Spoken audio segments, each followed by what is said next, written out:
वैदिक कथाएं और गाथाएं में आपका फिर से स्वागत है।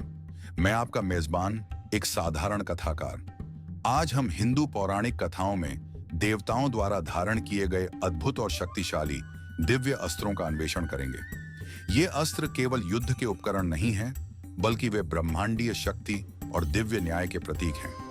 हिंदू पौराणिक कथाओं में देवताओं के पास असाधारण अस्त्र होते हैं जो जादुई शक्तियों से युक्त होते हैं, और प्रत्येक का अपना अनूठा महत्व और विशेषता होती है। ये दिव्य अस्त्र विभिन्न कथाओं में महत्वपूर्ण भूमिकाएं निभाते हैं, जो बुराई से लड़ने और ब्रह्मांडीय व्यवस्था बनाए रखने वाली अच्छाई की शक्तियों का प्रतिनिधित्व करते हैं। आइए कुछ सबसे प्रतिष्ठित दिव्य अस्त्रों के पीछे की कहानियों में प्रवेश करें। खंड 1, ब्रह्मास्त्र। ब्रह्मास्त्र शायद हिंदू पौराणिक कथाओं का सबसे भयानक और शक्तिशाली अस्त्र है, जिसे भगवान ब्रह्मा द्वारा बनाया गया है। इसे एक ऐसा अस्त्र बताया गया है जो पूरे विश्व का विनाश करने में सक्षम है, और इसका उपयोग केवल सबसे गंभीर परिस्थितियों में ही किया जाता है। ब्रह्मास्त्र अत्यधिक गर्मी और ऊर्जा उत्सर्जित करता है, जो इसके मार्ग में आने वाली हर चीज को भस्म कर सकता है। ब्रह्मास्त्र के उपयोग के सबसे प्रसिद्ध उदाहरणों में से एक महाभारत में है, जब अर्जुन और अश्वत्थामा के बीच युद्ध के दौरान इसका आह्वान किया गया था। दोनों योद्धा ब्रह्मास्त्र का आह्वान करते हैं, लेकिन महर्षि व्यास के हस्तक्षेप से अर्जुन अपने अस्त्र को वापस ले लेते हैं, जबकि अश्वत्थामा का ब्रह्मास्त्र एक अजन्मे बच्चे की ओर मुड़ जाता है, जिससे एक श्राप उत्पन्न होता है। खंड 2, सुदर्शन चक्र। सुदर्शन चक्र भगवान विष्णु का चक्रास्त्र है, जो धर्म की रक्षा और संरक्षण का प्रतीक है। इसे एक घूमने वाला, तेज धार वाला चक्र बताया गया है, जो किसी भी बाधा को काट सकता है और फिर अपने धारणकर्ता के पास लौट आता है। सुदर्शन चक्र का उपयोग विष्णु ने विभिन्न अवतारों में किया है। महाभारत में भगवान कृष्ण, जो विष्णु के अवतार हैं, इसका उपयोग शिशुपाल का सिर काटने के लिए करते हैं, जिसने कई पाप और अपराध किए थे। यह अस्त्र दिव्य न्याय की त्वरित और निर्णायक प्रकृति का प्रतीक है। खंड 3, त्रिशूल। त्रिशूल या त्रिदंड भगवान शिव का अस्त्र है। यह एक 3 सिरों वाला भाला है, जो अस्तित्व के 3 मौलिक पहलुओं का प्रतिनिधित्व करता है: सृष्टि, संरक्षण और विनाश। त्रिशूल शिव की भूमिका को विनाशक और परिवर्तक के रूप में दर्शाता है, जो ब्रह्मांडीय चक्र में एक महत्वपूर्ण भूमिका निभाते हैं। त्रिशूल का उल्लेख विभिन्न कथाओं में मिलता है, जिनमें त्रिपुरासुर के विनाश की कथा प्रमुख है।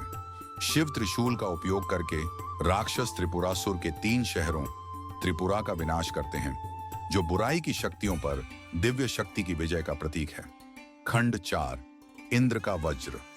वज्र या वज्रास्त्र इंद्र का अस्त्र है, जो देवताओं के राजा और वज्रपात और वर्षा के देवता हैं। वज्र को एक शक्तिशाली और अजेय अस्त्र बताया गया है, जो गड़गड़ाहट और बिजली उत्पन्न करने में सक्षम है।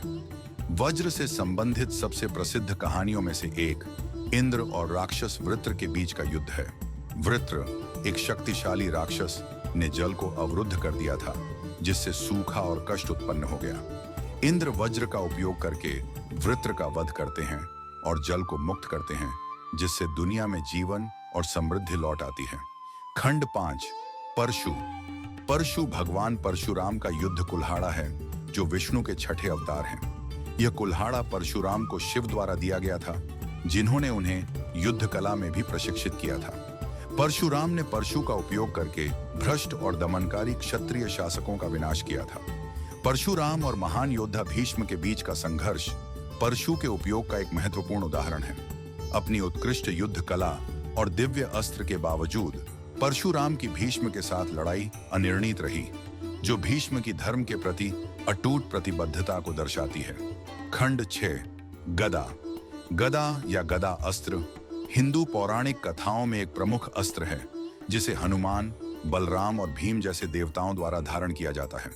गदा शक्ति, सामर्थ्य और अधिकार का प्रतीक है। हनुमान की गदा विशेष रूप से प्रसिद्ध है। रामायण में हनुमान अपनी गदा का उपयोग करके अनेक राक्षसों का वध करते हैं, जिससे उनकी अद्वितीय शक्ति और राम के प्रति उनकी भक्ति प्रदर्शित होती है। गदा धर्म की रक्षा के लिए आवश्यक शारीरिक और नैतिक शक्ति का प्रतिनिधित्व करती है।